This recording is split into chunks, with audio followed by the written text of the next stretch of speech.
welcome back to Speedromizer 9, everyone. Hello, hello, where what you submit is not what you run. I love that motto. So, we've just finished setting up for the interview for Paper Mario, so let's get right to it.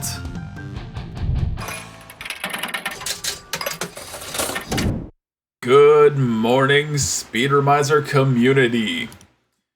How is everybody doing? This is an interview for Paper Mario Tower of Trials being run by WildCherryMeteor. How are you doing? I am so excited to be here, DJ. This is going to be an absolutely amazing run. I'm honored to be the finale to it and not see that coming. So that is going to be so exciting to be here for day 2. And, yeah. Absolutely. Absolutely. So for those that are not familiar with Paper Mario Tower of Trials, tell us a little bit about this game. Yeah, absolutely. So what this is it's a Paper Mario mod created by a user called Daster, Jay Daster. And it's a mod where it essentially makes Hooktail's Tower into a roguelike, where we're actually going to be running through fresh random seeds, a completely random seed of the game to complete 32 floors of groups of enemies. We're going to beat 4 bosses and then beat Hooktail herself at the very end. And it's essentially a mod where you get different rewards, you get completely random partners, random badges, and it's all set through one big seed that we're going to run through tonight. And that's pretty much the gist of it. And I think Kappy can probably fill in any other details I'm missing there, but that's pretty much the gist of what we're doing. Yeah. Go ahead.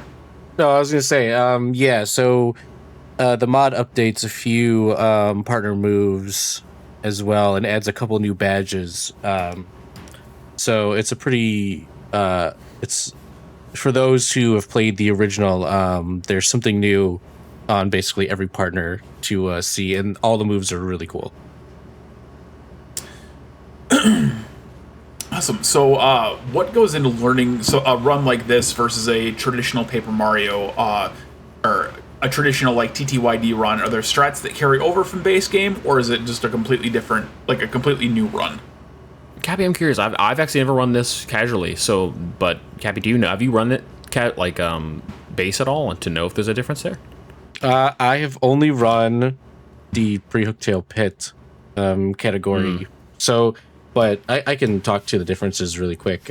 So basically, combat is the main focus in Tower of Trials, whereas if you look at a vanilla any percent run, there's a lot of glitches and tricks to skip through the chapters and get to Shadow Queen as fast as possible, and combat is routed through it, so you have like a set loadout that gets you through those as fast as possible. In Tower of Trials, you don't know what you're going to get, so you have to, every decision you make is on the fly. And because of that, game knowledge in terms of like what enemies do and how all your combat moves work and how everything synergizes together potentially becomes really important.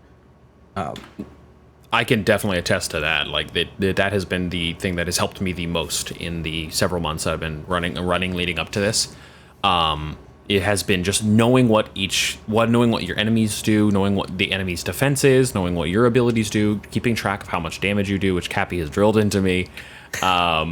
Make sure you do that, because you're doing math constantly in your head during this run, and we're going to do it tonight because you have to make sure to pick the most efficient path to deal with the enemies that you get, because obviously all the enemies you get are completely randomized too, so you have to be prepared for anything. Yep. And so choice really does matter in this compared to exactly, which makes sense. I'm familiar with Paper Mario speedrunning casually, but you're going into a battle with the intention of, oh, well, this is going to be the exact same way I expect it to be. That's not going to happen tonight. We don't know what we're going to get. So, all right. So before this interview, I actually watched a few snippets from previous runs. Going through these, are there any particular partners or items that you would like to see early on versus later? Yeah, absolutely. I definitely want to see Coops. Kappy and I were talking about it in the lead up. Well, I want to see Coops first partner out of the box for sure. But in the basic setup, and I'll let Kappy speak to this a little more, is we're looking for AoE, really. We want someone who deals AoE. Coops is best for that. He does, and he has a very first quick attack. Like his power shell is just shell toss is a super fast, just base attack. And we ideally want a dragon killer too, someone like Goombella or like Mouse. So that's going to do a lot of damage potentially in one turn to potentially one shot Hooktail at the very end, which I have not done yet, but we will definitely get to it. But Kappy, I'm sure there's a lot more I'm missing that you could fill in in that. You covered a good chunk of it. Yeah, so we're looking for one partner to wipe the normal fights, and then you fight a couple what the game calls mid bosses, which are just souped up normal enemies. You want somebody to be able to deal massive damage to a single target, so that you can KO those and Hooktail quickly.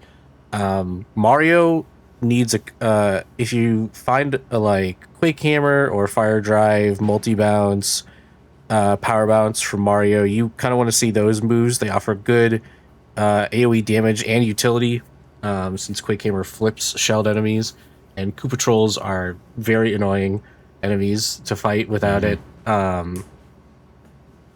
Other than that, you're really looking for power. Hooktail, because Hooktail is so short, it's the shortest tower in the Tower of Trials mod. You really just want to stack some power. Even just one attack increase on Mario or partner can result in vastly shorter fights overall throughout the entire tower. Absolutely. We are definitely looking for badges that increase our damage, whether even if that comes with like a trade-off, like I was saying earlier, I had a run where you had 2p up, power up, and defense down. We're willing to take that sacrifice because the power is so important for helping this run go fast.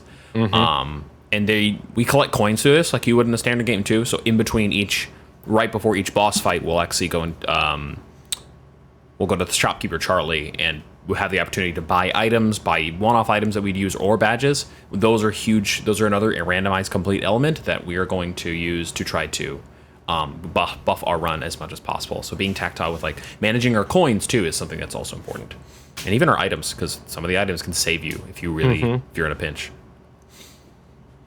Absolutely. Okay, so that sounds interesting. So then I'm going to ask the opposite question: are there partners or items you don't want to see like early on? I do not want to see Yoshi at all. I do not want to see Yoshi. As much as I love Yoshi in this game, I do not want to see Baby Yoshi. I don't want to see Bobbery, and I don't really want to see Flurry. But Flurry, we can at least. Flurry's a little more tolerable, but I don't want to see Bobbery or Yoshi ideally.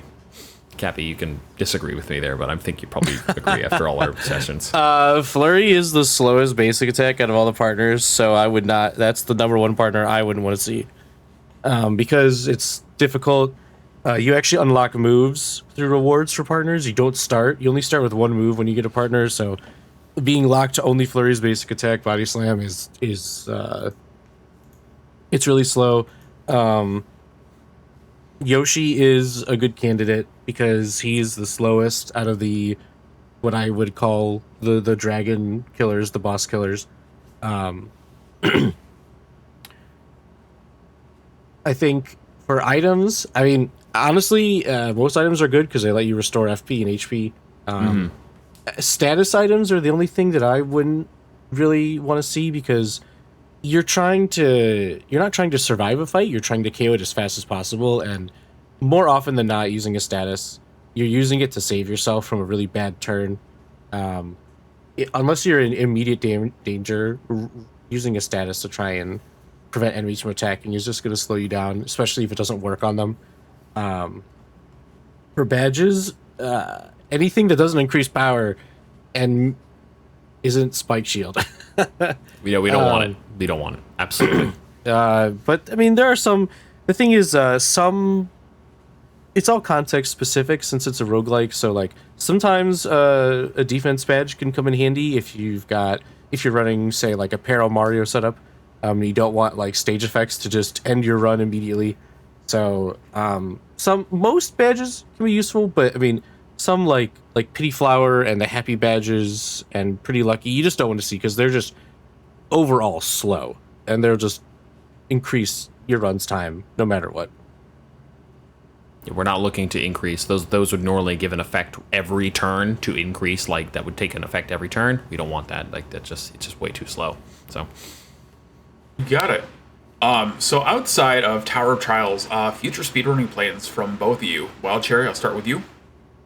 Absolutely. I'll probably honestly, this has been a fun experience because I've loved learning this game. I've always loved Paper Mario speedrun, so I'm actually gonna probably try to give an attempt at the more difficult categories, which are a whole other animal. And literally, I was talking with some other runners and Kappy the other day. Like, there's so much that goes into even doing the Gloom Tail, which is the 32, another 32 on top of that, so 64 floors, and then EX, which is even more cranked up difficulty to do it. So like those are even more difficult runs of this same game and mod. But I'll definitely gonna try those, and then heck if I know, DJ. I think I'm always game for some new speed runs. So that's the fun of Speedromizer. So that's it for me.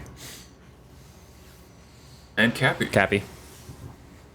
Yeah, I used to have, excuse me, I used to have top 5 times in all 3 towers, so I want to get, I'd like to get top 3 in all 3 towers. That's definitely a goal I have in the future. I also would like to get top 3 in Hooktail Pit for TTYD on Switch. That category has a lot of RNG, so I'm not gunning for world record there.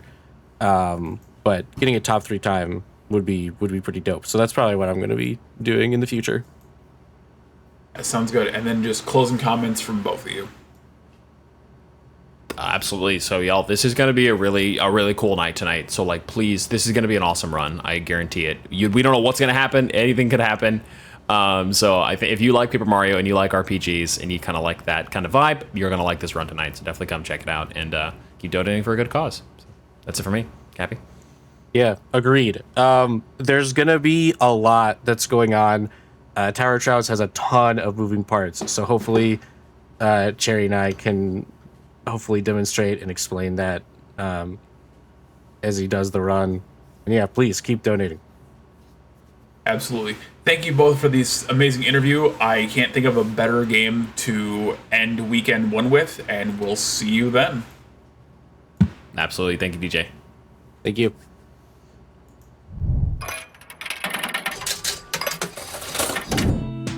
Thin ice, walking on my own. Playing nice, should I let it go? You said that it would change, but you're going home, and I'm losing hope. Ba-da-da-da-da. But you would never know that I'm still afraid. The things you say are adding numbers to my days. What if you told yourself things would never be the same?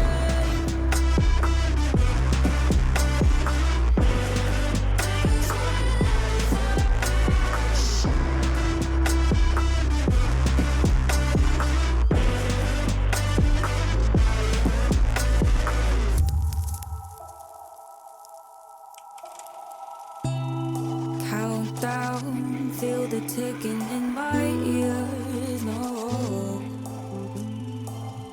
is it near the end? Fade out till I disappear. No, 'cause look the other way. You meet you face to face. Words they float away when I'm losing the race.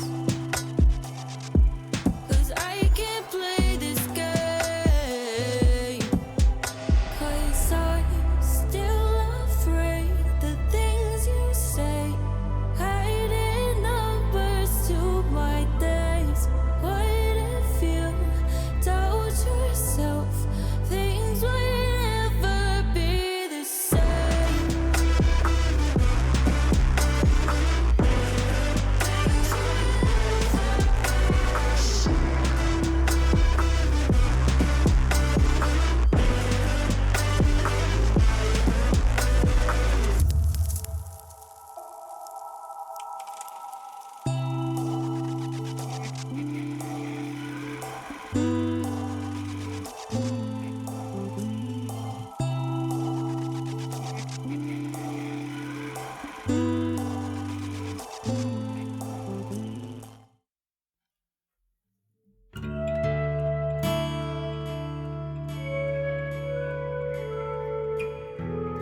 Hello again.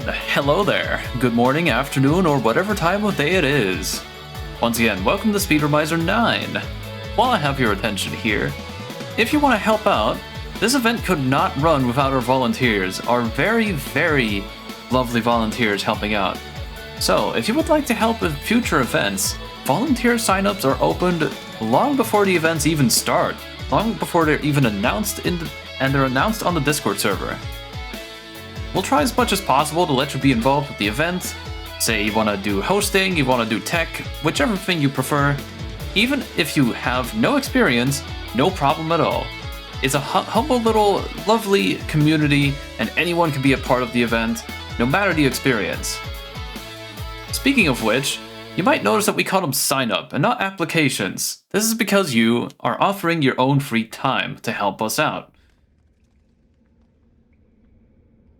But thanks to everyone here, we can run this event smoothly, and we have raised already $1,000 for charity. I am incredibly thankful for this. Anyway, we'll be back soon with the next run.